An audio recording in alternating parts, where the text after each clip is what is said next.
Penulis berkata, bab firman Allah Subhanahu wa taala, "Wala in adzaqnahu rahmatan minna min ba'di dharra'a massathu la yaqulanna hadza li." Dan jika kami berikan kepadanya suatu rahmat dari kami setelah ditimpa kesusahan, pastilah dia berkata, hadza li, ini adalah hakku. Ya, surat Fussilat ayat 50. Dalam menafsirkan ayat ini, Mujahid berkata, hadza bi'amali wa ana mahququn bih. Yang dimaksud dengan perkataan tadi, hadza li, ini adalah hakku, maksudnya adalah menurut tafsir Mujahid adalah hadza bi'amali wa ana mahququn bih. Ini adalah hakku, yakni rahmat ini adalah karena jerih payahku dan aku berhak mendapatkannya. Dan Ibnu Abbas radhiyallahu anhu berkata, yuridu min indi. Yang dimaksud dengan hadza li, ini adalah hakku. Yang dimaksudkan adalah yaitu ini adalah dari diriku sendiri.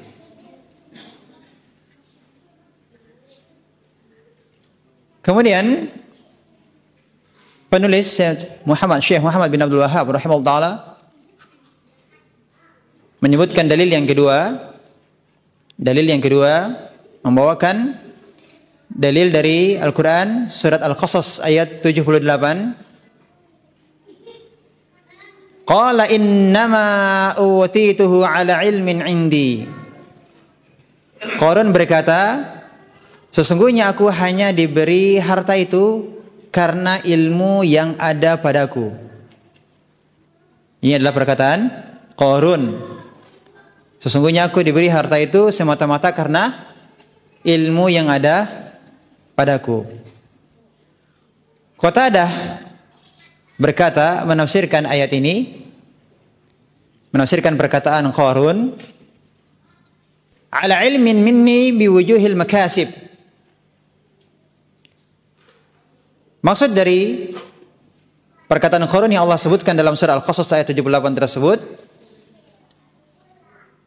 maksudnya karena ilmu pengetahuanku tentang cara-cara berusaha. Jadi kekayaannya karena apa? Karena ilmu pengetahuannya, dia mengetahui bagaimana cara-cara berusaha. Ahli tafsir lainnya mengatakan, ala ilmin minallah anni lahu ahl. Yaitu karena Allah mengetahui bahwa aku adalah orang yang layak menerima harta kekayaan tersebut. Dia merasa adalah orang yang layak menerima harta kekayaan tersebut. Wa hadza ma'na qauli Mujahid, dan inilah makna yang dimaksud oleh Mujahid, utituhu ala syaraf, aku diberi harta kekayaan atas kemuliaanku. Ikhwati billah rahimakumullah, ayat yang telah disebutkan tadi dan juga perkataan para ahli tafsir menjelaskan bahwa orang-orang yang tidak bersyukur kepada Allah Subhanahu wa taala dan mereka adalah orang-orang yang kufur terhadap nikmat Allah Subhanahu wa taala. Jadi ayat tersebut menjelaskan tentang orang-orang yang tidak bersyukur kepada Allah Subhanahu wa taala, mereka kufur terhadap nikmat Allah Subhanahu wa taala. Di antara bentuk kekufuran mereka terhadap nikmat yang Allah berikan kepada mereka adalah mereka mengatakan hadza li. Di antaranya adalah perkataan ini adalah hakku. Ini adalah hakku. Dan ini, perkataan ini dikatakan sebagai perkataan yang kufur. Dilihat dari dua sudut pandang atau dari dua sisi.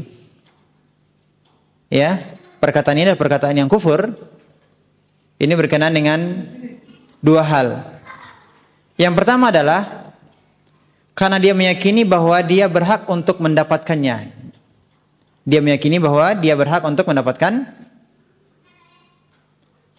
kekayaan tersebut atau nikmat tersebut, atau bahwa Allah Subhanahu wa taala, dia tahu bahwa Allah dia meyakini bahwa Allah tahu bahwa dia berhak untuk mendapatkan nikmat tersebut. Ini yang pertama, dia merasa bahwa dia meyakini dia berhak mendapatkan nikmat tersebut. Sisi yang kedua adalah bahwa karena dia meyakini bahwa harta, nikmat yang dia peroleh tersebut adalah karena kepandaiannya, karena ilmunya dalam mengusahakan kekayaan tersebut. Karena apa? Dinisbatkan kepada ilmunya. Yang pertama adalah dari sisi dia meyakini dia adalah orang yang berhak untuk mendapatkannya, atau bahwa Allah tahu bahwa dia adalah orang yang berhak untuk mendapatkannya. Dan sisi yang kedua adalah dia meyakini bahwa harta atau nikmat yang dia peroleh tersebut karena ilmunya, ya, kepandaiannya dalam berusaha. Jadi dinisbatkan kepada apa? Kepada dirinya sendiri. Dan dua hal ini adalah merupakan bentuk kekufuran terhadap Allah Subhanahu wa taala.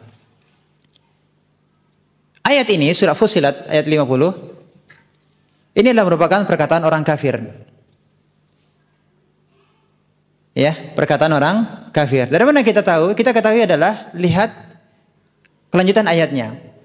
Apa kelanjutan ayatnya? Bisa dilihat di mushaf Fussilat ayat 50. Wala in adzaqnahu rahmatan minna min ba'di dharra'a masathu la yaqulanna hadza li, dan jika kami berikan kepadanya suatu rahmat dari kami setelah ditimpa kesusahan, pastilah dia berkata hadza li, ini adalah hakku. Ini adalah hakku. Kemudian wa ma adhunnu as-sa'ata qa'imah, dan aku tidak yakin bahwa hari kiamat itu akan terjadi. Dia tidak meyakini hari kiamat akan terjadi. Yang tidak meyakini ada hari kiamat, apa hukumnya? Kafir, karena dia tidak beriman dengan adanya hari akhir. 6. Jadi ayat ini menunjukkan bahwa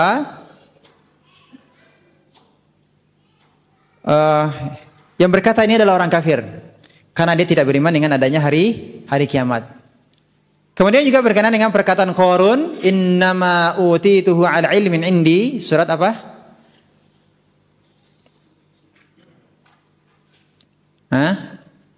Qala innama utituhu ala ilmin indi, surat Al-Qasas, silakan lihat di bukunya.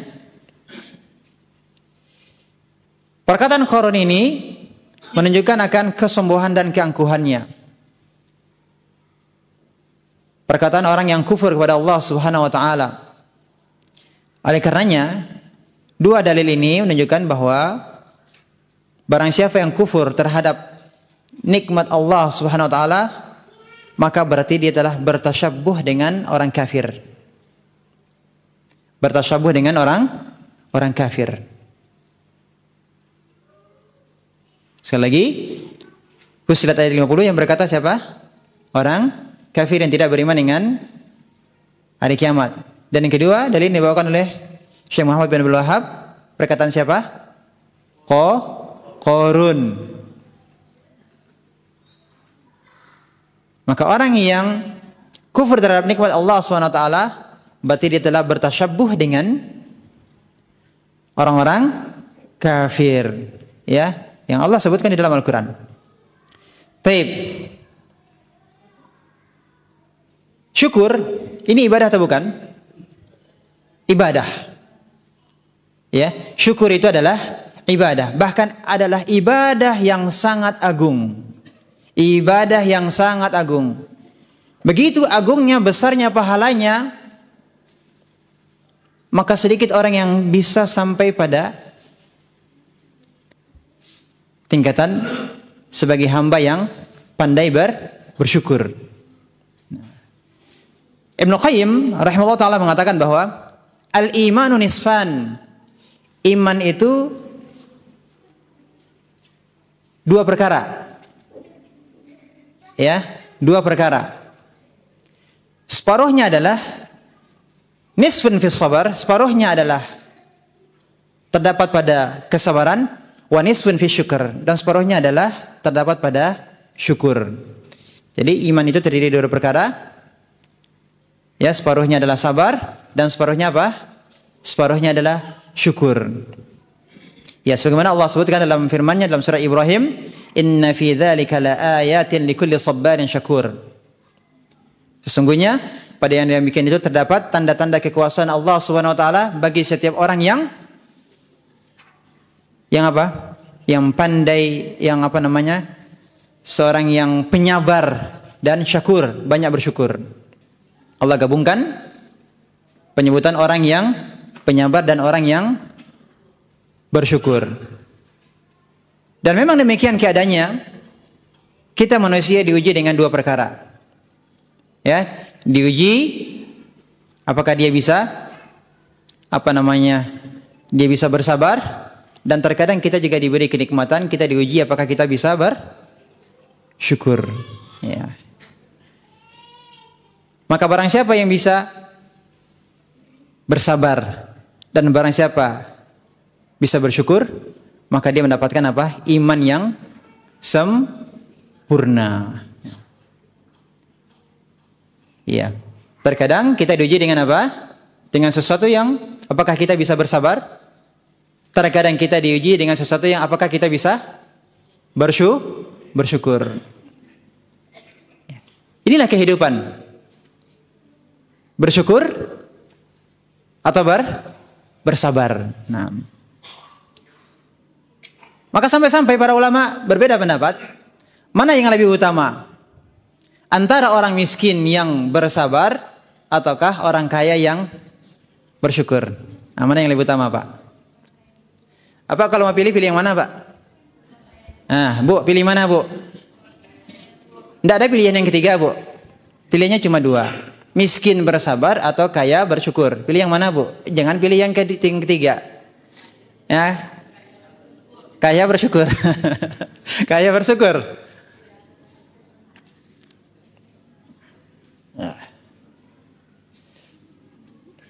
Yang mana, Pak? Miskin bersabar ataukah kaya bersyukur? Mana yang lebih utama?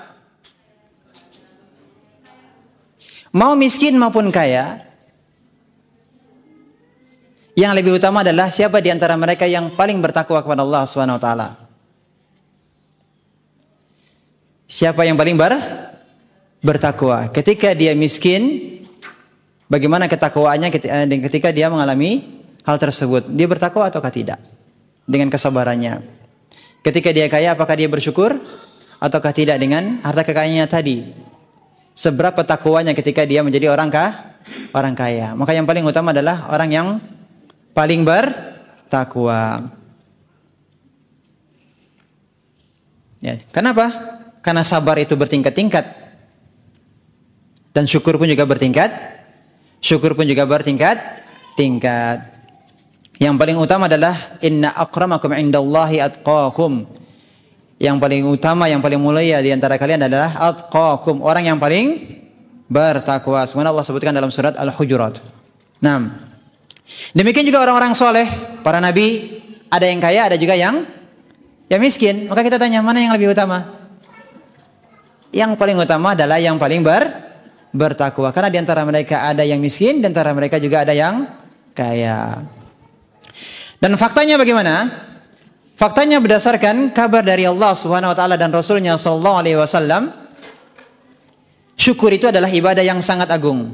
Karenanya sedikit hamba-hamba Allah yang bisa bersyukur. Wa qalilun min ibadiya asy-syakur, dan sedikit dari hambaku yang asy-syakur, yang bersyukur. Itu kenyataannya. Dan Nabi sallallahu alaihi wasallam bersabda, "Ittala'tu fil jannah." Aku mendatangi surga. Fara'aitu aksara ahliha al-fuqara. Dan aku lihat yang paling banyak penduduk surga itu al-fuqara, orang yang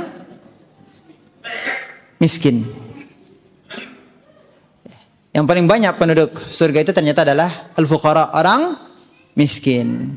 Jadi sabda Nabi SAW ini dalil bahwasanya banyak orang yang diuji dengan kekayaan, namun ternyata tidak lewat. Kenapa? Kenapa nggak lulus? Kenapa nggak lulus ujian kekayaan? Karena kekayaan itu menggoda. Iya tidak? Kekayaan itu menggoda. Dengan kekayaan tersebut berpotensi untuk sombong, angkuh. Berpotensi untuk lupa diri. Ya. Dan juga mudah untuk bermaksiat, mudah untuk bermaksiat. Ya. Mau judi, ya, narkoba, khamar. Butuh duit atau tidak? Butuh duit. Yang lebih berpotensi untuk bermaksiat adalah orang-orang kaya. Nah, dibandingkan dengan orang-orang yang miskin. Jadi memang orang yang memiliki kekayaan sangat besar peluangnya untuk terjerumus dalam berbagai bentuk kemaksiatan. Akan tetapi di sini kembali bahwa yang paling utama adalah orang yang paling bertakwa kepada Allah SWT. Dan seseorang belum bisa dikatakan sebagai seorang yang bersyukur sebelum dia memenuhi syarat-syaratnya. Apa syaratnya? Syarat-syaratnya yang pertama adalah, di antara syaratnya yang pertama adalah al-i'tirafu bil qalbi. Al-i'tirafu bil qalbi. Al-i'tiraf, pengakuan dengan hatinya. Dia mengakui bahwa nikmat itu berasal dari siapa?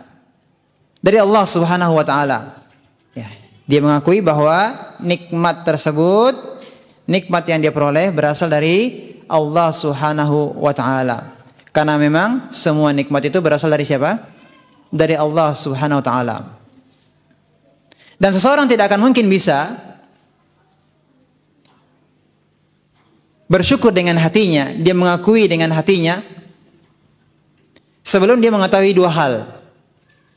Sekali lagi, seseorang tidak akan mungkin bisa mengakui nikmat tersebut adalah dari Allah Subhanahu wa taala, diakui dengan hatinya sebelum dia mengetahui dua hal. Apa itu? Yang pertama adalah ma'rifatun ni'mah, pengetahuannya tentang nikmat. Kalau seseorang tidak mengetahui bahwa apa yang didapatkan itu adalah merupakan nikmat, maka bagaimana dia akan bersyukur? Karena dia tidak tahu itu adalah nikmat. Dia tidak menyadari itu adalah nikmat. Kesehatan nikmat atau tidak? Nikmat. Kapan dia mengetahui seseorang yang benar-benar sadar bahwa itu adalah nikmat? Ketika dia sakit. Ketika dia masih bisa melihat, mungkin tidak menyadari bahwa mata itu adalah nikmat. Tapi kemudian kalau sudah pakai kacamata, terasa bagaimana? Nah, ternyata itu adalah nikmat yang sangat besar mata itu. Belum nikmat yang lain, nikmat pendengaran. Ya, nikmat oksigen. Oksigen mahal atau murah? Mahal. Bapak, ibu ini bayar ke siapa ini oksigennya sekarang nih? Gratis. Gratis. Tapi kalau masuk ke rumah sakit, bayar. Ya. Kenapa bayar? Kan gratis, Pak. Hah? Semoga Allah berikan kita ya kesehatan. Nah, jadi ini ketika seseorang butuh menyadari bahwa itu ternyata adalah nikmat, ya. Itu adalah nikmat. Maka dia akan bersyukur kepada Allah Subhanahu wa taala. Oh, ternyata selama ini telah banyak nikmat yang Allah berikan kepadanya, tapi dia tidak memandangnya sebagai apa? Sebagai suatu nikmat. Jadi manusia itu seringkali lupa bahwa semua yang dia dapatkan itu adalah merupakan nikmat yang berasal dari Allah Subhanahu wa taala. Dan Allah Subhanahu wa taala memberikan pelajaran dari Nabi Ibrahim alaihissalam. Ya, Allah sebutkan dalam surah An-Nahl, "Inna Ibrahim kana ummatan qanitan lillah hanifan wa lam yakun minal musyrikin." Ini yang sering kita ketahui bahwa Nabi Ibrahim alaihissalam adalah seorang imam. Disebut dengan umat karena terkumpul pada dirinya sifat-sifat yang yang mulia, banyak sifat-sifat yang mulia, sehingga beliau seorang diri dikatakan sebagai umat. Makanya beliau adalah sebagai seorang teladan. Qanitan lillah, yang patuh kepada Allah, ya, hanifa. Hanif tidak melenceng, artinya bertauhid. Walam yakun minal musyrikin, tidak termasuk orang yang musyrik. Syakiran li an'umih. Nah ini, syakiran li an'umih, bersyukur terhadap nikmat Allah Subhanahu wa taala. Li an'umih. An'um ya jamak dalam bentuk sedikit. Jamak dari nikmat. Tapi ala wazni af'ul. Itu kurang dari 10. Kurang dari banyak tapi kurang dari 10. Yang sedikit itu disyukuri oleh Nabi Ibrahim alaihissalam. Ini menunjukkan apa? Yang sedikit saja disyukuri oleh Nabi Ibrahim alaihissalam, apalagi yang nikmat yang lebih banyak. Jadi tidak hanya sekedar mensyukuri nikmat, tapi maksudnya adalah nikmat yang kecil saja, yang sedikit saja itu disyukuri oleh Nabi Ibrahim alaihissalam, apalagi nikmat yang besar. Maka kita mengevaluasi diri kita. Kalau kita bagaimana? Kita seringnya bagaimana? Nikmat yang besar, yang nampak, ya, baru kita mensyukurinya, ya. Tapi terkadang nikmat-nikmat yang kecil kita tidak menganggapnya sebagai suatu nikmat. Nah, ini syarat yang pertama. Kita akan bisa mengakui, bersyukur dengan hati kita adalah apa? Mengenal bahwa sesuatu itu adalah nikmat. Tapi kalau kita tidak mengetahui itu adalah nikmat, bagaimana kita bisa bersyukur? Nah ini, maka seseorang apakah mungkin dia bisa bersyukur kepada Allah SWT sedang dia tidak mengetahui apa yang harus dia syukuri? Ini yang pertama. Dan yang kedua adalah setelah dia mengetahui bahwa ini adalah nikmat, dia mengetahui siapa yang memberikan nikmat tersebut, siapa memberinya. Al-Mun'im. Ma'rifatul Mun'im, mengetahui siapa pemberi nikmat tersebut. Kalau kita mendapatkan pemberian dari seseorang, dari kawan kita, dari saudara kita, dari suami kita, dari istri kita, kita mendapatkan sesuatu pemberian, ya, dari orang tua kita. Ini semuanya adalah sebab. Ini adalah sebab. Melalui mereka lah kita mendapatkan nikmat tersebut. Ini sebab. Tapi Al-Mun'im, yang memberikan nikmat yang sesungguhnya adalah siapa? Allah Subhanahu wa ta'ala. Jadi kita harus mengetahui apapun yang kita rasakan, semuanya itu adalah merupakan nikmat dari Allah Subhanahu wa ta'ala. Termasuk sebagai seorang pegawai, seorang pekerja, dia mendapatkan gaji dari instansinya, dari bosnya. Itu pun juga adalah sebab. Sejatinya yang memberikannya nikmat adalah siapa? Allah Subhanahu wa ta'ala. Maka dengan dua hal ini, dia mengetahui tentang nikmat dan mengetahui tentang siapa yang memberikannya nikmat, barulah dia bisa mengakui dengan hatinya. Al-i'tirafu bil qalbi. Ya. Mengakui dari hatinya bahwa nikmat tersebut adalah merupakan bersumber dari Allah Subhanahu wa ta'ala. Maka pengakuan dengan hati ini mencakup dua hal. Yang pertama bahwa dia mengetahui semua nikmat itu berasal dari Allah Subhanahu wa ta'ala. Wa ma bikum min ni'matin faminallah. Apapun nikmat itu semuanya berasal dari Allah Subhanahu wa ta'ala. Kemudian yang kedua adalah dia tidak merasa menjadi seorang yang pantas untuk mendapatkan nikmat tersebut.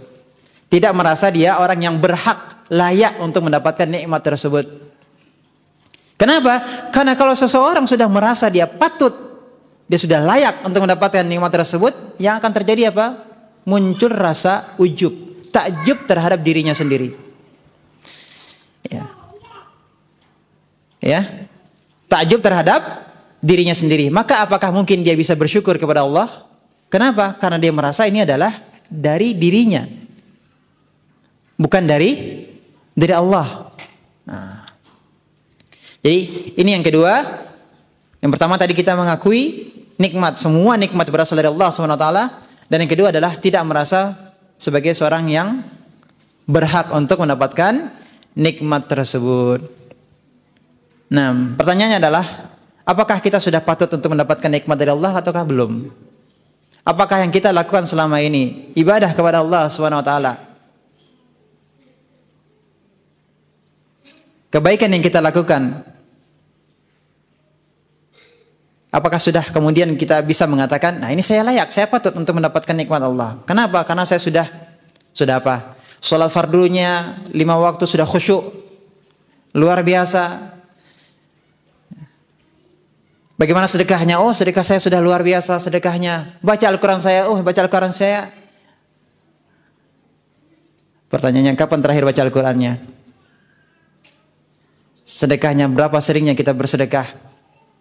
Bagaimana kondisi hati kita ketika sedekah? Ketika kita sholat, bagaimana kondisi hati kita ketika sholat? Apakah rutinitas? Apakah kita merasakan manisnya sholat?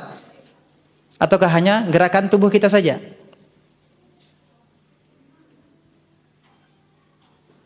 Maka pertanyaannya kembali, apakah kita patut kemudian mendapatkan nikmat dari Allah Subhanahu wa taala? Kalau kita kalkulasikan berapa lamanya kita beribadah dalam sehari?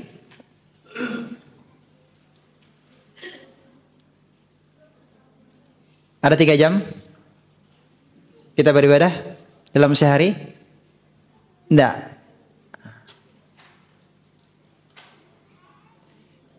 Kalau dipermisalkan dengan seorang pegawai, seorang yang bekerja sebulan, apakah dia bekerja 24 jam? Tidak. Berarti dia digaji sesuai dengan jam kerjanya. Iya atau tidak? Dia beri gaji sesuai dengan jam kerjanya. Nah, tapi kalau seandainya majikannya, bosnya, atasannya melihat bahwa ternyata dari jam yang ditentukan dia tidak bekerja dengan baik, tidak sesuai dengan perjanjiannya, apakah kira-kira dia akan diberikan gaji sesuai dengan jam kerjanya tersebut? Tentu jawabannya tidak. Nah, kalau kita beribadah kepada Allah Subhanahu wa taala, yang semestinya kita adalah 24 jam beribadah kepada Allah Subhanahu wa taala, ya atau tidak? Sampai termasuk tidur pun kita jadikan sebagai ibadah. Makan dan minum pun juga kita jadikan ibadah. Akan tetapi berapa banyaknya kita sering minum dan makan tapi tidak kita sertakan apa? Niat untuk beribadah. Ketika kita tidur, berapa seringnya kita tidak sertakan niat untuk tidur kita untuk ibadah. Iya atau tidak? Nah, kalau kita tidak bisa secara maksimal beribadah kepada Allah Subhanahu wa taala, apakah kemudian kita patut layak mengatakan bahwa saya sudah berhak, layak untuk diberikan nikmat dari Allah Subhanahu wa taala? Nikmat ini adalah memang layak saya untuk mendapatkannya. Sedangkan ibadah yang kita lakukan itu sendiri, lihatlah salat kita. Yang barusan yang kita kerjakan salat kita. Siapa yang bisa memastikan bahwa dia betul-betul menyadari dari takbiratul ihram sampai salam apa yang dibacanya? Atau apa yang didengarnya dari bacaan imam? Ada yang bisa memastikan? Jawabannya tidak. Oleh karenanya setelah salam apa yang kita ucapkan? Astagfirullah. Kenapa? Kita mengakui bahwa salat kita pasti masih ada kekurangannya. Makanya sesudah salam yang kita ucapkan adalah istighfar 3 kali. Astagfirullah, astagfirullah, astagfirullah. Nah, jadi nikmat yang kita dapatkan itu semata-mata karena apa? Karena Allah Maha Baik. Ya, pemberian dari Allah Subhanahu wa taala. Maka berhati-hati jangan sampai kita merasa kita menjadi orang yang berhak untuk mendapatkan nikmat, karena ini bisa terjangkiti penyakit apa? Ujub. Kalau sudah ujub maka susah untuk menjadi orang yang pandai bersyukur. Yang kedua adalah asyukru bil lisan, bersyukur dengan lisan. Kalau tadi yang pertama adalah syukur dengan hati, yang kedua adalah syukur dengan lisan. Syukur dengan lisan bagaimana? Yang pertama adalah dengan memperbanyak pujian kepada Allah Subhanahu wa taala. Apa yang kita ucapkan? Alhamdulillah. Sesudah makan, sesudah minum, alhamdulillah. Ketika kita memakai pakaian, bismillah atau alhamdulillah. Ketika memakai pakaian, apa yang kita baca? Bismillah atau alhamdulillah? Memakai. Memakai bismillah. Memakai alhamdulillahilladzi kasani hada wa razaqanihi min ghairi haulin minni wala quwwah. Alhamdulillah, memakai. Melepasnya? Memakainya, mengenakan apa? Alhamdulillah. Melepaskannya, membuka bismillah. Kan tidak terlebih, Bu. Tidak terlebih ya? Tidak ya, Pak? Tidak terbalik ya? Ini alhamdulillah, nikmat atau tidak? Nikmat ya. Maka kita memperbanyak mensyukurinya dengan apa? Mengucapkan alhamdulillah. Kemudian yang kedua, bentuk syukur dengan lisan adalah menceritakan at-tahaddus bin ni'mah, menceritakan nikmat yang kita dapatkan. Kepada siapa? Kepada orang yang kita percayai. Tidak semua orang kita sampaikan nikmat tersebut. Kita ceritakan nikmat yang kita dapatkan kepada orang yang kita percayai. Yang kemungkinan besar dia tidak akan hasad dengan nikmat yang kita ceritakan tadi. Siapa? Ya kepada istri kita, kepada suami kita, pada orang tua kita, kepada anak kita. Ya. Yang mereka insya Allah Ta'ala tidak akan hasad. Ya. Dengan menyebut-nyebut nikmat tersebut dalam rangka apa? Kita mengingat, ini syukur, nikmat alhamdulillah, alhamdulillah, alhamdulillah. Kita bersyukur, kita ceritakan kita alhamdulillah, kita ceritakan alhamdulillah. Tersadar kita terhadap nikmat Allah Subhanahu wa taala. Wa amma bi ni'mati rabbika fahaddis, surat Ad-Duha. Ya. Adapun terhadap nikmat Rabbmu maka hadis, ceritakan, sampaikan, kabarkan, tapi tidak kepada semua orang. Apalagi setiap dapatkan nikmat cerita, naik sosmed. Ya, dapat nikmat naik sosmed. Ya, dapat nikmat naik sosmed. Hati-hati, banyak yang hasad. Ya. Jadi yang maksud diceritakan ini adalah kepada orang-orang yang orang-orang yang terpercaya, yang bisa kita percayai, yang kemungkinan besar tidak hasad. Kemudian yang ketiga adalah bersyukur dengan lisan adalah menggunakan lisan kita tadi, kita nisbatkan nikmat tadi kepada siapa? Kepada Allah Subhanahu wa taala. Kita nisbatkan nikmat tersebut kepada Allah Subhanahu wa taala. Ini adalah nikmat dari Allah Subhanahu wa taala. Jangan seperti Qarun yang tadi telah disebutkan, ataupun orang yang kafir tadi yang mengatakan hadzali, atau perkataan Qarun innama utituhu ala ilmin indi.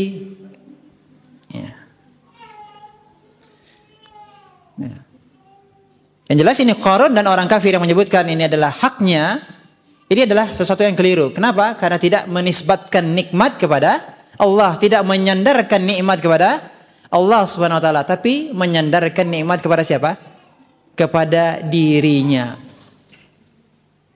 Jadi pembahasan kita ini masih berkaitan tentang kekeliruan pada lisan, kekeliruan pada lisan. Ya.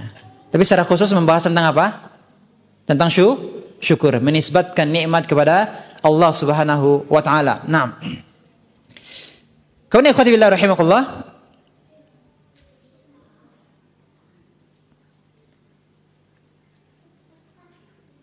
tadi bersyukur dengan hati sudah, yang qalbu, yang kedua dengan lisan, yang ketiga adalah bil jawarih. Apa yang maksud dengan jawarih? Dengan anggota tubuh. Bagaimana seseorang dikatakan dia bersyukur dengan anggota tubuhnya? Yang pertama adalah dengan menampakkan nikmat tersebut. Menampakkan nikmat. Ya, kalau dia punya pakaian yang bagus, pakaian yang bersih, maka jangan pakai pakaian yang lusuh. Jangan pakai pakaian yang kotor. Kenapa? Seakan-akan Allah tidak memberikan nikmat kepadanya. Seakan-akan Allah tidak memberikannya apa nih? Nikmat. Padahal ada pakaiannya yang bagus, ya, ada pakaiannya yang bersih, tapi dia lebih memilih pakaian yang lusuh, pakaian yang kotor. Ya. Seakan-akan ingin menunjukkan bahwa dia adalah seseorang yang tidak mendapatkan nikmat dari Allah Subhanahu wa taala. Jadi menampakkan nikmat ini boleh atau tidak? Boleh atau tidak? Boleh. Ya. Tapi bukan berarti harus menggunakan sesuatu yang mahal-mahal. ataupun yang super mahal atau yang terlalu mahal, ya. Tetapi sekedar menunjukkan bahwasanya kita mendapatkan nikmat dari Allah SWT. Kita merasakan nikmat, merasakan kenyamanan karena nikmat yang kita dapatkan dari Allah Subhanahu wa taala. Ya. Di antara contoh yang lain, seseorang itu bisa dikatakan belum bersyukur dengan anggota tubuhnya adalah setiap dia bertemu dengan orang lain dia suka mengeluh. Dia menceritakan kondisinya yang susah, yang lagi payah, ya. Padahal masih bisa makan, ya. Masih bisa makan. Alhamdulillah, anak masih bisa sekolah, ya. Kondisi payah, ya kita tidak masalah, kita sampaikan kondisi real itu kondisi real kita tidak masalah. Kalau memang itu ada hajat, tetapi bukan berarti kepada setiap orang yang kita jumpai kemudian berkeluh kesah. Kalau dia bisa memberikan solusi, dia membantu kita, ya. Tapi kalau hanya sekedar berkeluh kesah, bukan solusi, ya. Berarti seakan-akan dia tidak menerima ketentuan Allah Subhanahu wa taala. 6. Jadi dia tampakkan nikmat tersebut. Yang kedua adalah dia gunakan nikmatnya untuk bertakwa kepada Allah Subhanahu wa taala. Ya, hartanya dia gunakan untuk bersedekah, dia gunakan untuk membantu keluarganya, dia gunakan untuk umroh, ya, untuk haji, ya, berbakti kepada orang tuanya dan seterusnya. Ya, sebagaimana perintah Allah Subhanahu wa taala kepada Nabi Sulaiman, "I'malu ala Dawud syukra wa qalilun min ibadiy syakur." Beramallah, ya, beramal solehlah wahai keluarga Daud. Siapa? Nabi Sulaiman, ya, diperintahkan untuk bersyukur kepada Allah Subhanahu wa taala dengan beramal soleh. Wa qalilun min ibadiy syakur, dan sedikit dari hambaku yang bersyukur kepada, kata Allah Subhanahu wa taala. Jadi bersyukur dengan beramal soleh. Yang ketiga, nikmat tersebut tidak digunakan untuk bermaksiat. Nikmat tersebut tidak digunakan untuk bermaksiat. Ya, sebagaimana yang kita ketahui tentang Nabi Yusuf alaihissalam, ketika dia akan diajak, ya, melakukan perbuatan keji oleh Zulaikha. Apa kata Nabi Yusuf alaihissalam? Ma'adzallah. Ya, aku berlindung kepada Allah Subhanahu wa taala. Innahu rabbi ahsana mathwaya. Sesungguhnya Allah Subhanahu wa taala, Rabbku, telah memperlakukanku dengan baik. Apa katanya? Sesungguhnya Rabbku, ya, telah memperlakukanku dengan baik. Ya. Artinya dia bersyukur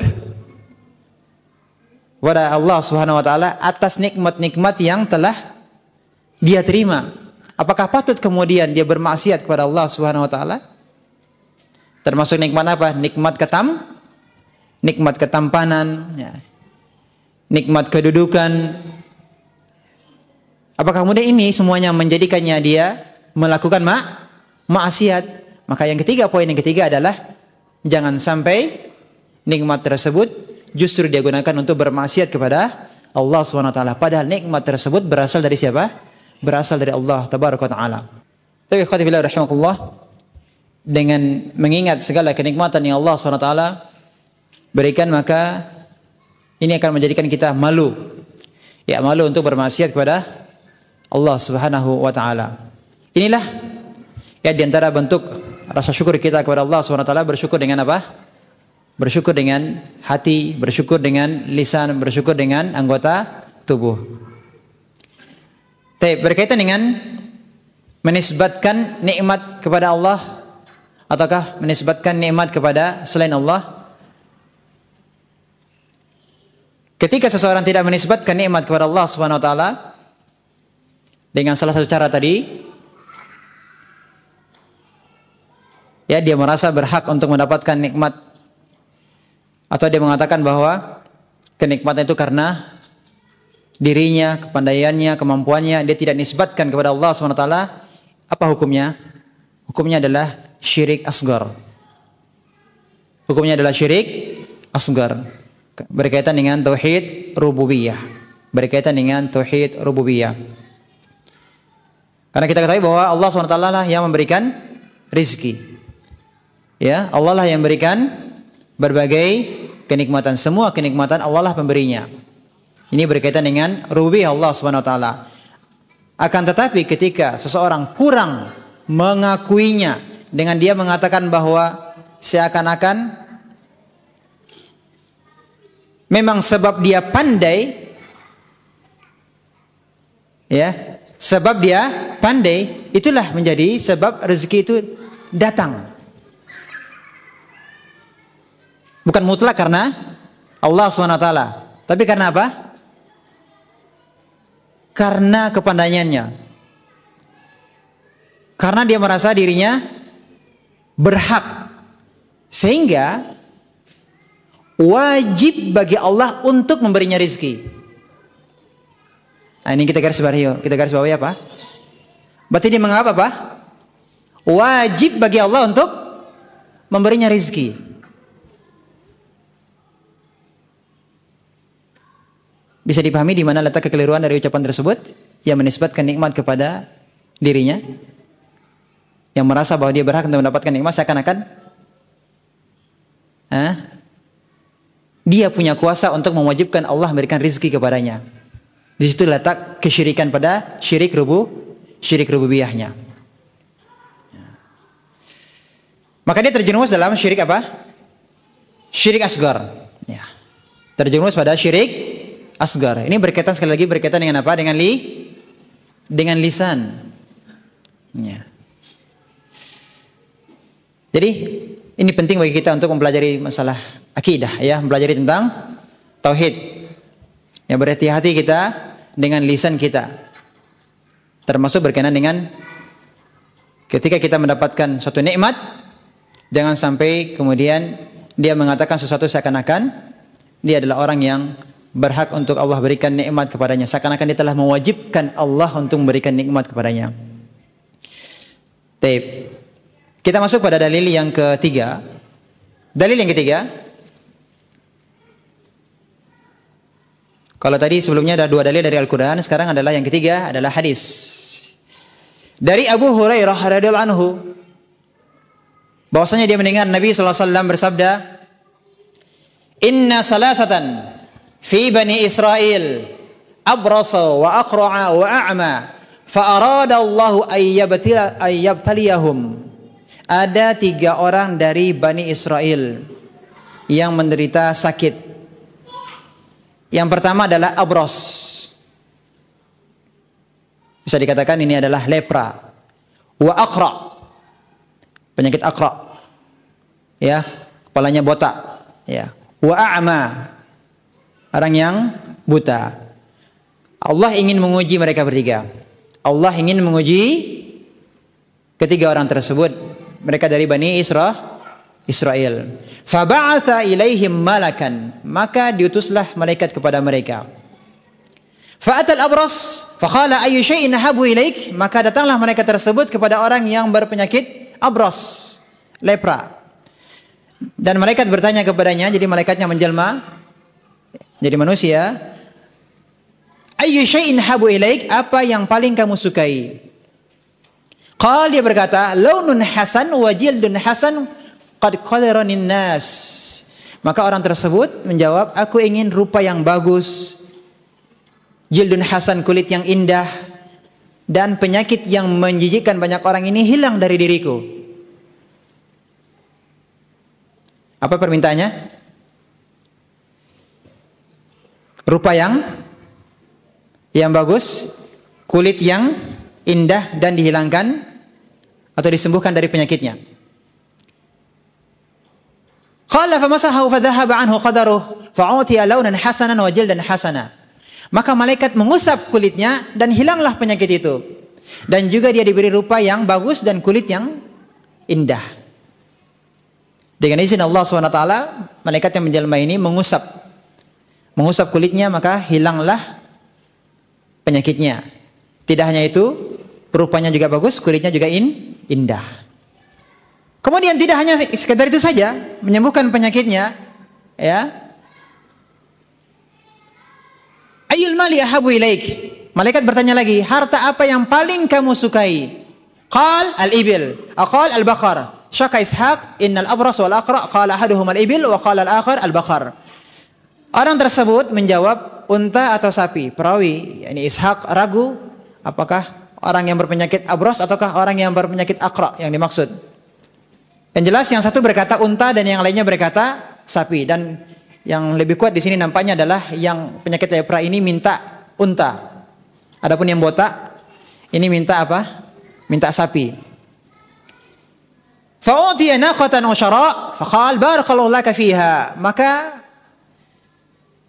orang tersebut diberi kepadanya unta yang sedang hamil 10 bulan. Lalu malaikat berkata kepadanya, semoga Allah memberkahimu pada unta tersebut. Jadi malaikat tersebut mendoakan keberkahan pada untanya. Kemudian malaikat datang kepada orang yang kedua, wa atal aqra faqal ayyu syai'in habu ilaik. Malaikat mendatangi orang yang berkepala botak, ya berpenyakit aqra, bertanya kepadanya, ayyu syai'in habbu ilaik, apa yang paling kamu sukai, apa yang paling kamu inginkan? Maka dia berkata, sya'run hasan wa yadhhabu anni hadzal ladzi qad qadarani an-nas. Saya ingin rambut yang indah dan menghilangkan penyakit yang menjijikkan dari kepalaku yang membuat manusia lari dari diriku. Jadi dia minta kesembuhan, dan tidak itu saja, plus ada plusnya apa? Tidak hanya sekedar berambut, kembali berambut, tapi apa? Rambut yang indah. Qal famasahu fadhahaba anhu wa utiya sya'ran hasana. Maka malaikat itu mengusap kepala orang tersebut dan seketika hilanglah penyakitnya. Dan dia diberikan apa? Diberi rambut yang indah. Qal fa ayyul mali ahabu ilaik? Qala al-baqar. Kemudian malaikat bertanya lagi, harta apa yang paling kamu senangi? Maka orang kedua ini menjawab apa? Al-baqar, sapi. Qal fa'atahu baqarah hamilan wa qal barakallahu laka fiha. Maka dia diberi seekor sapi yang sedang hamil, lalu kemudian malaikat berkata, mendoakan semoga Allah memberkahimu pada sapi tersebut. Wa atal a'ma faqal ayyu syai'in habu ilaik. Kemudian malaikat mendatangi orang yang ketiga, bagaimana kondisinya? Buta. Malaikat bertanya kepada orang tersebut, apa yang paling kamu inginkan? Qal yaruddullahu ilayya basari fa usir bihin nas. Maka orang ini berkata, semoga Allah berkenan mengembalikan penglihatanku sehingga dengan penglihatan itu aku dapat melihat manusia. Qal famasahahu faraddallahu ilaihi basarah. Maka malaikat mengusap wajah orang tersebut dan seketika penglihatannya dikembalikan oleh Allah SWT. Bisa kembali melihat. Qal fa'il mali ahabu ilaik. Lalu malaikat bertanya lagi, harta apa yang paling kamu senangi? Apa yang diminta, Pak? Qala al-ghanam. Orang itu menjawab, al-ghanam, kambing. Fa'atahu syatan walida. Maka dia diberi seekor kambing yang akan melahirkan, atau kambing yang sudah memiliki anak. Fa untija hadani wa walada hada fa kana li hada wadin min ibil wa li hada wadin min baqar wa li hada wadin min ghanam. Maka kedua orang yang pertama tadi ya beranak pinak, hewannya berkembang biak dengan banyak. Begitu juga dengan orang yang ketiga. Sehingga orang yang pertama yang memiliki ontanya sampai satu lembah. Yang kedua memiliki satu lembah sapi. Yang ketiga memiliki satu lembah kambing. Kemudian setelah beberapa lama, "Tsumma innahu atal abras fi suratihi wa hay'atihi faqal." Kemudian malaikat itu mendatangi orang yang sebelumnya berpenyakit abras, yang lepra, dengan menyerupai dirinya saat masih berpenyakit abras. Jadi malaikat tadi menjelma seperti orang yang mengalami penyakit yang dialami oleh orang yang pertama tadi. Malaikat yang yang sudah berubah wujud tadi seperti seorang yang abros tadi, dia mengatakan, rajulun miskin qad inqata'at biyal jibal fi safari fala balagha liyal yawm illa billah thumma bik. Saya orang miskin, bekalku sudah habis dalam perjalananku ini. Tidak ada yang dapat meneruskan perjalananku ini kecuali billah thumma bik, kecuali dengan pertolongan Allah, thumma bik, kemudian dengan pertolongan Anda. Nah, ini yang sebagaimana yang sudah kita pelajari pada bab sebelumnya. Ya, malaikat ini memberikan contoh apa? Billah thumma bika, dengan pertolongan Allah kemudian dengan pertolongan Anda. As'aluka billadhi a'taka al-lawn al-hasan wal jild al-hasan wal mal ba'iran ataballagu alaihi fi safari. Aku memohon dengan menyebut nama Allah. Jadi malaikat meminta dengan menyebut nama Allah yang telah memberimu warna dan kulit yang bagus dan harta berupa unta-unta. Apakah kamu mau memberiku bekal agar aku dapat meneruskan perjalananku ini? Faqal, maka orang yang pertama ini mengatakan, innal huquqa katsirah. Sesungguhnya hak-hakku sangat banyak untuk aku tunaikan. Dikasih atau tidak? Tidak. Kenapa? Apa alasannya? Masih banyak tanggungan. Ya, banyak tanggungan.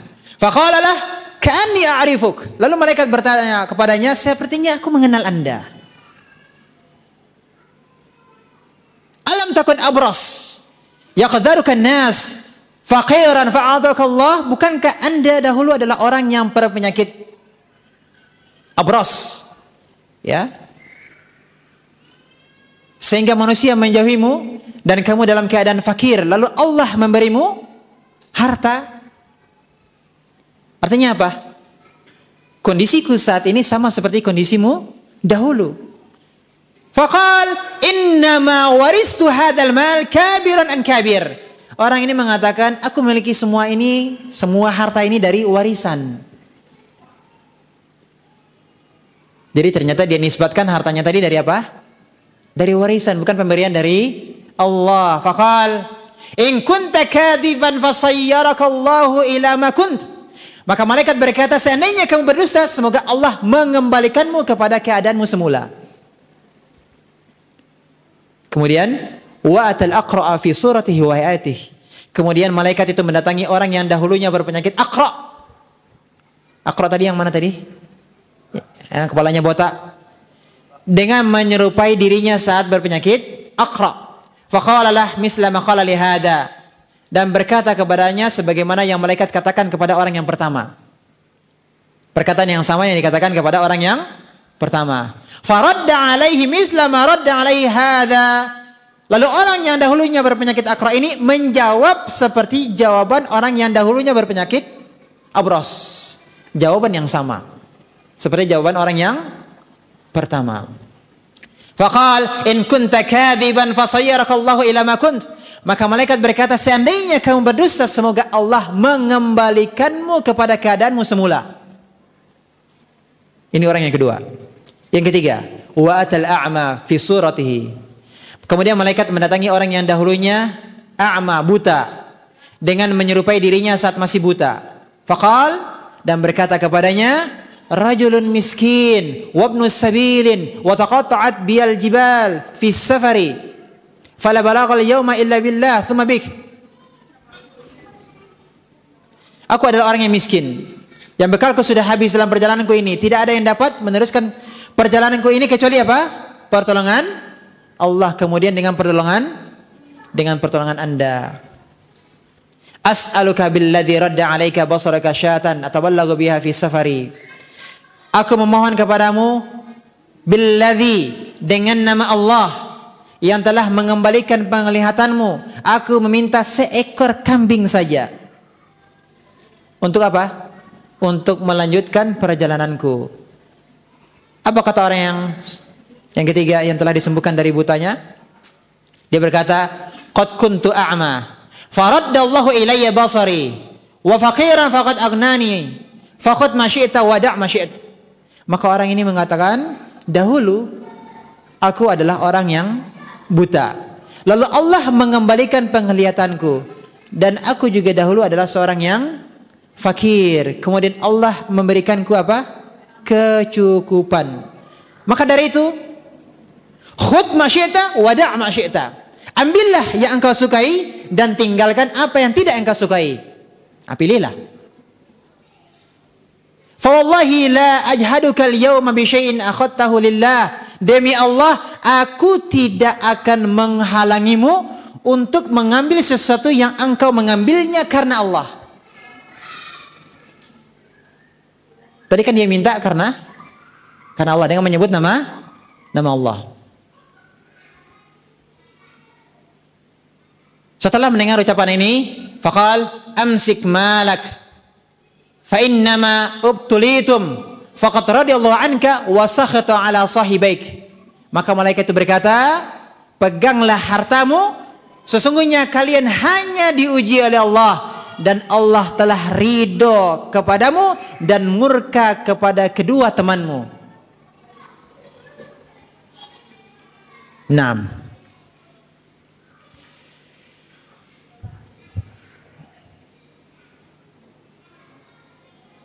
Ya, hadis diriwayatkan oleh Al-Bukhari dan Muslim.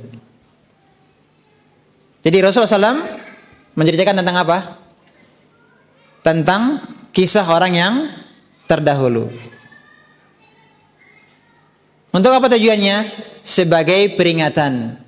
Untuk dijadikan sebagai pelajaran. Demikian juga kita dapat di dalam Al-Quran. Dalam Al-Quran juga Allah mengisahkan tentang orang-orang terdahulu. Tujuannya untuk apa? Untuk sebagai peringatan, untuk mengambil pelajaran. Di dalam hadis ini Nabi SAW mengisahkan tentang 3 orang Bani Israel yang Allah berikan kepada mereka keburukan dan juga sekaligus Allah berikan kepada mereka apa? Kenikmatan. Allah berikan kepada mereka penyakit dan Allah berikan kepada mereka nikmat. Nikmat apa? Kesembuhan. Dan nikmat juga berupa harta kekayaan. Ya. Jadi sekali lagi kembali kepada pembahasan kita di awal. Apakah kita menjadi orang yang bersabar dan di saat yang lain kita menjadi orang yang bersyukur karena kehidupan kita tidak lepas dari 2 ujian. Ya, kullu nafsin dha'iqatul maut. Setiap yang bernyawa itu pasti mati. Wa nabluukum bisyarri wal khair. Dan kami akan menguji kalian dengan asyar, keburukan, dan al khair, dan menguji dengan kebaikan. Jadi keburukan, sesuatu yang tidak kita sukai itu adalah ujian, dan nikmat pun juga adalah merupakan ujian. Kehidupan kita berputar pada 2 hal tersebut. Ya, 2 ujian, ya, keburukan dan kebaikan. Naam. Jadi ketika orang Bani Israel ini diuji dengan keburukan, kemudian diuji dengan kenikmatan, maka segala penyakit mereka Allah angkat. Mereka disembuhkan oleh Allah Subhanahu wa taala. Mereka menjadi sehat. Kemudian setelah itu diberikan kekayaan berupa apa? Yang pertama dikasih unta, yang kedua dikasih sapi, yang ketiga dikasih kambing, dan kemudian beranak pinak sampai sebanyak lembah. Ya, didoakan keberkahan oleh malaikat, didoakan keberkahan oleh malaikat. Kemudian setelah beberapa lama waktu, setelah mereka merasakan banyak kenikmatan dan lupa dengan peristiwa atau kondisi masa lalu mereka, maka malaikat kemudian datang kepada ketiga orang tersebut untuk diuji. Bagaimana kalau mereka melihat orang lain yang mengalami kondisi yang pernah mereka rasakan? Ya. Orang yang pertama tidak lulus dari ujian. Orang yang kedua juga tidak lulus dari ujian. Orang yang ketiga lulus ujian. Kenapa yang pertama yang kedua tidak lulus? Karena tidak menisbatkan nikmat kepada Allah SWT. Tapi dikatakan apa? Nikmat tersebut berasal dari harta warisan nenek moyang mereka. Berasal dari harta warisan nenek moyang mereka, tidak dinisbatkan kepada Allah Subhanahu wa taala. Adapun orang yang buta, ya, dia menyandarkan seluruh kenikmatan tersebut yang dirasakan kepada Allah Subhanahu wa taala. Nikmat penglihatannya dia sandarkan kepada siapa? Kepada Allah Tabaraka wa taala. Maka dia bersyukur kepada Allah. Dan kemudian di antara bentuk syukurnya apa? Dia juga memberikan kambing kepada malaikat yang telah menjelma tadi. Ya, dia berikan kambing juga. Nah, ini bentuk apa? Bentuk syukur dari harta yang dia miliki. 6. Ya khatibillah rahimakallah. Maka yang pertama, kita bersyukur kepada Allah SWT dengan menisbatkan nikmat kepada siapa? Kepada pemberi. Siapa pemberinya? Allah Subhanahu wa taala. Ketika seseorang mengakui nikmat itu berasal dari Allah Subhanahu wa taala, dia mensyukurinya, maka nikmat tersebut akan Allah jaga. Akan Allah jaga. Bahkan akan Allah tambahkan. La in syakartum la azidannakum. Ya. Seandainya kamu bersyukur, niscaya aku akan menambah nikmat untukmu. Akan tetapi kalau sebaliknya, wala in kafartum inna adabi lasyadid. Akan tetapi jika kalian kufur terhadap nikmatku, maka sungguh adabku apa? Sangat pedih atau sangat berat. Ya, jadi ketika seseorang lupa terhadap pemberi nikmat, dia tidak bersyukur, maka berhati-hati dari Allah akan mencabut nikmat dari dirinya. Yang kedua, kita ambil faedah pelajaran dari hadis tadi. Orang yang qanaah, dia akan lebih mudah bersyukur kepada Allah. Orang yang qanaah lebih mudah untuk bersyukur kepada Allah Subhanahu wa taala. Lihatlah orang yang buta. Apa yang dia minta?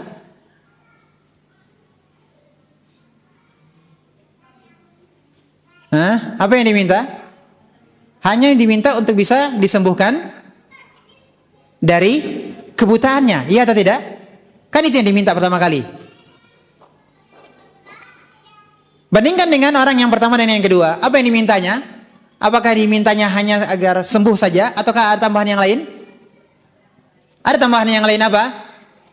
Rupa yang elok, kulit yang indah. Yang botak bagaimana? Tidak hanya cukup rambutnya tumbuh, tapi yang diminta apa?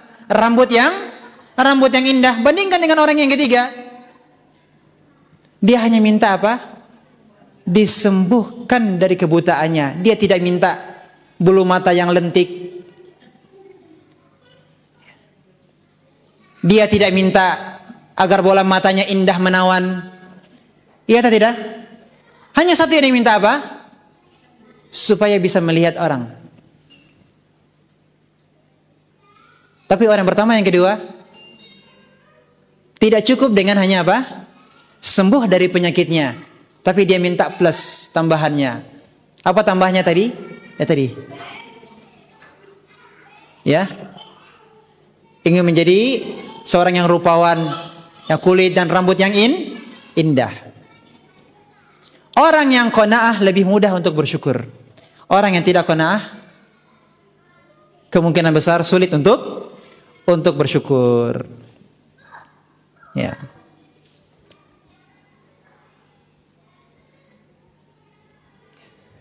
Lawan dari qanaah apa?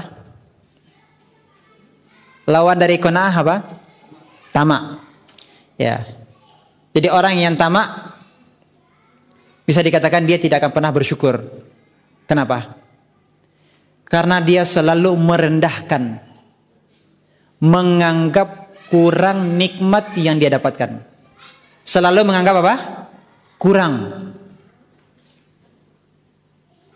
Dia menganggap nikmat yang dia peroleh itu masih kurang, masih belum seberapa, masih dianggap remeh, dianggap rendah, masih dianggap kurang. Inilah yang menyebabkan orang yang tamak itu susah untuk bersyukur. Tapi kalau orang yang qanaah, alhamdulillah, Ternyata diberikan yang lebih, tambah bersyukur. Beda dengan orang yang tamak, tidak qanaah. Sudah banyak, menurut pandangan matanya juga masih kurang. Pelajaran yang lainnya adalah Allah menguji hamba-hambanya dengan kenikmatan dan juga diuji dengan apa? Kesulitan. Dan pelajaran yang lainnya adalah malaikat bisa menjelma menjadi manusia sesuai dengan bentuk yang Allah kehendaki. Nah, yang pertama dia datang dalam keadaan orang biasa gitu kan. Yang kedua datang seperti kondisi orang yang sakit sesuai dengan kehendak Allah Subhanahu wa taala. Yang menyembuhkan bukan malaikat, tapi yang menyembuhkan adalah Allah. Dengan cara tadi Allah perintahkan malaikat untuk mengusapnya, akan tapi yang menyembuhkannya adalah bukan malaikat, tapi adalah Allah Subhanahu wa taala yang menyembuhkannya. Jadi jangan juga salah paham, wah ini malaikat bisa menyembuhkan. Tidak, yang menyembuhkan adalah Allah. Namun itu adalah merupakan bentuk ujian, bentuk ujian. Ya, dengan datangnya malaikat yang menjelma menjadi manusia. Maka sebagai penutup, kita berhati-hati dalam berucap.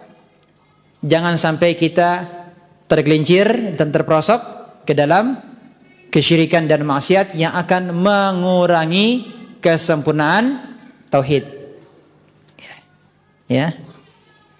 Karena lidah memang dikatakan tidak bertulang ya, mudah untuk kita berkata-kata.